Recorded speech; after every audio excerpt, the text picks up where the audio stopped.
This is your host, Donnie Boobang, and welcome to yet another episode of Life Lived in Purpose.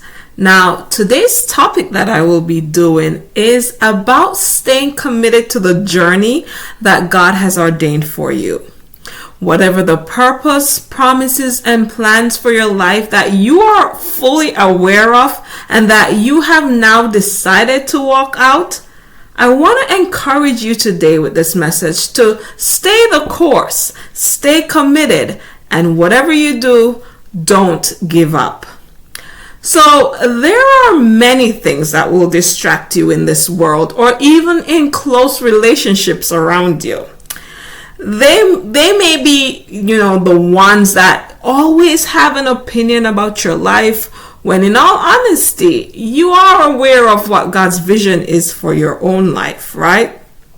So whenever you hear anything from others, especially in your close circle, always seek God's wisdom on the answers that you receive. God would always confirm His direction in your life, and you will be more confident in the way you need to go. Your journey of purpose, I want to remind you, it was predestined for you. God specifically called you to walk on the path that only you can take. Nobody else can take that path for you. It was only created specifically for you. It wasn't designed for your siblings, your friends, or even your spouse. They too have their own destiny, even if it intertwines with yours. So God created you to be unique for what you were called to do. Your spouse was also created for what he was called to do, or your friends or family members or whoever else is of big influence in your life. You can't do what they do, and they can't do what you do because you're both different. So is your relationship with God. Now, you have your own unique way of relating with Him, which will also be different from your spouse, your family members, or your friends. You want to therefore develop your own personal relationship with God first and foremost before anything else. You want to also be deeply rooted and grounded in God first and foremost before anything else. So when you develop that posture of closeness and confidence and intimacy with God, it's hard not to know what God requires of you.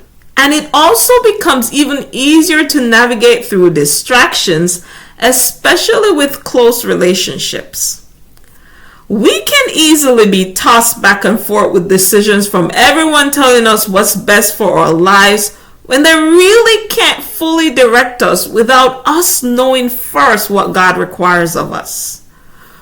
When you know God deeply first, He will also influence the people around you to support you going on that journey as well. It's a two-way street. The ones, for instance, who will always encourage you to keep going down that path you know that God is calling you on to go down on. He will also send support for you. You are never really alone in what you do if you think about it. There is always going to be someone praying for you, someone supporting you, and someone just being present while you're there on your journey ahead. So let's talk about what this message or topic is about today. How to stay committed, especially in the midst of distractions with life, people, and just day-to-day activities.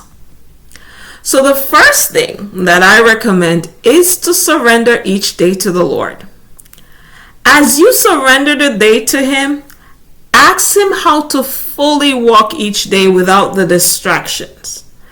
God will help you to navigate life and your responsibilities with grace and with peace. Not only will you get more accomplished that way, but you will not be easily distracted by day-to-day life. So I can tell you from my own experience that I honestly get more accomplished when I do this. And I don't feel burnt out because to me, God's work is easy and He doesn't overwhelm us. Matthew 11 verse 24 says, "Come to me, all of you who are weary and burdened, and I will give you rest. All of you, take up my yoke and learn from me, because I am gentle and humble in heart, and you will find rest for yourselves. For my yoke is easy and my burden is light." So many times the world will pull us out of the rest that God wants for us. God desires for us to be balanced in everyday life. He is not only focused on what we can do or accomplish quickly without first taking the time to rest. The world, however, works differently.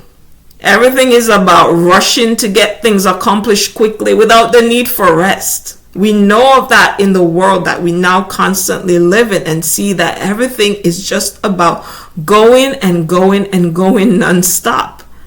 So therefore, we tend to get burned out quite easily and quickly until we're not even active enough anymore, and we become distracted by what productivity looks like, at least what it looks like according to the world.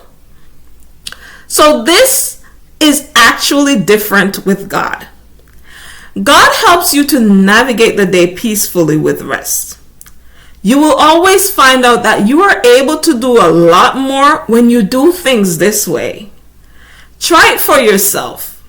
Take on this challenge and try to see, when you surrender your day to God and allow Him to navigate the day for you, how you feel afterwards. I can tell you from my experience, I'm a lot more productive that way. So I really like to do that now, even with my day. I ask the Lord firstly when I start my day, what would you have me to do today? Then as I go, I work and He tells me what He would have me do as I go throughout my day. The next thing that I would recommend is to identify the relationships in your life that are the most influential and put them in two distinct groups. The ones that are proactive for your journey and what God is doing in your life goes in one box. And the ones that are maybe negative and destructive and trying to pull you away from what God's leading you to do, those should go in another box. So it really doesn't matter, even if they are Christians. Not everyone who are Christians also has the best intentions for you. They can also distract you from God's best for your life. So it really doesn't matter. Just be cautious about that as well. Because you have to be confident in the direction you feel God is leading you to. So put everyone in boxes based on what box those persons are in. They should either now have a greater influence in your life or no influence whatsoever.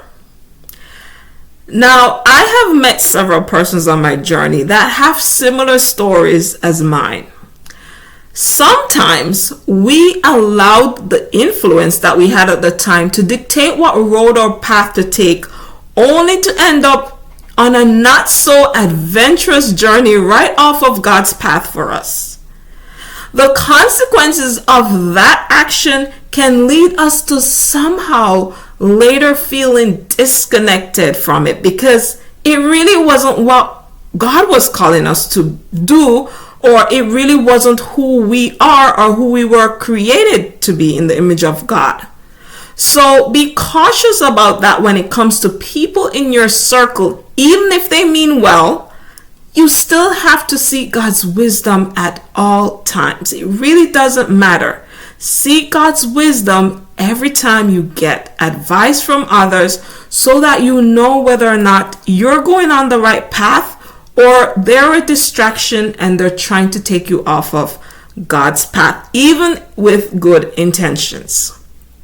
So thirdly, be open to not giving up so easily, especially when you meet challenges along the way. I mentioned in a previous video that those roadblocks will come. It's normal. But be reminded that God already knew that. He already knew what was coming around the corner, what happened to you. He just wanted you to take a different route than before. Maybe try something different. So does it mean that you're a failure or that it's too difficult for you? Absolutely not. He wanted you to do something different than what was already done before. So you do have to trust him with these roadblocks and frustrations along the way. He will help you to successfully navigate them. So therefore, see roadblocks as an opportunity to learn something about your journey and not a reason for any form of failure. Because failure is not a bad thing.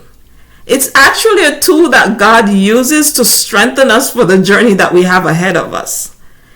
Now, if everything worked perfectly in our lives, we would only be built to the capacity of which we never tried to overcome anything. But failure and not giving up in the midst of it is what actually keeps us built for the journey ahead of us. So it's good. It's good to have failures, but it's there to build you up and not to destroy you. Fourthly, abide in God and keep your eyes on Him. Now that will surely help you even in the toughest of situations along your journey. Tell Him everything you need to and allow Him to also help you to work through them. He is a present Father and He loves His children. We seek Him daily for what we need and He will help us. He tells us to do that all the time. It's a relationship. Be reminded of that. God loves you and He wants that relationship with you. He wants to build that trust and intimacy with you. And it's okay to feel that way.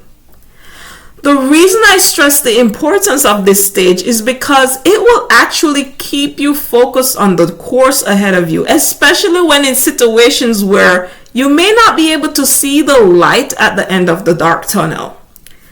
Because God is your light, your peace, and your constant companion. So trust Him. Trust Him and keep your eyes on Him at all times. Finally, something that a lot of us struggle with is to be content in whatever circumstance or situation that God allows you to walk through. Now, I'm not in any way referring to any toxic or abusive situations. That's not my intentions. I'm only referring to the situations that God has allowed you to walk through, whether in a season of having plenty to a season of barely making it through. Because He sometimes brings us through those seasons to teach us about staying committed no matter what circumstances you find yourself in. So sometimes, yes, when the journey gets tough, we tend to want to run away from it, give up, or move in another direction. But it's also actually a test that God brings us through to strengthen us on our journey. God gives us tests to help us, not to destroy us. So you may just be blindly missing your opportunity to grow during those seasons of difficulties. It was not in any way any intention for you to abandon or leave or abort the mission or purpose or plans God had for your life. It was only there to help to build you up for the longevity of purpose ahead of you. So the key is, when you get to that point, is just to be content. Be content in whatever situation God allows you to go through. And by doing so, you would have overcome and you would be on your path towards your destiny and the promises that God has over your life. So thank you once again for watching another episode of Life Lived in Purpose. Do also join me on my podcast at Life Lived in Purpose to listen to the episodes there as well. They're available on Spotify, Anchor, Apple Podcasts, Amazon Music, Google Podcasts, iHeartRadio, and Castbox. Also, if you haven't grabbed any copies of my books, A Balanced Life, Moving from a Dysfunctional Life to a More Purposeful One, or my memoir, I Am Who God Says I Am, Always Be Inspired to Live the Life God Has Planned for You to live, Both books are available to help you as well to navigate life with God and to do and become who God is calling you to be here on this earth while you're here. Also, if you would like to support this channel and to support future episodes that I will be doing, please feel free to buy me a smoothie. The link for that along with the books are in the description box below. Also, if you haven't subscribed to my channel as yet, please do so. And also share it with others who you know are trying to discover or rediscover the purposes and plan that God has for their lives as well, so that it will also inspire and encourage them on their journey as well. So until next time, I do thank you once again for watching. Bye.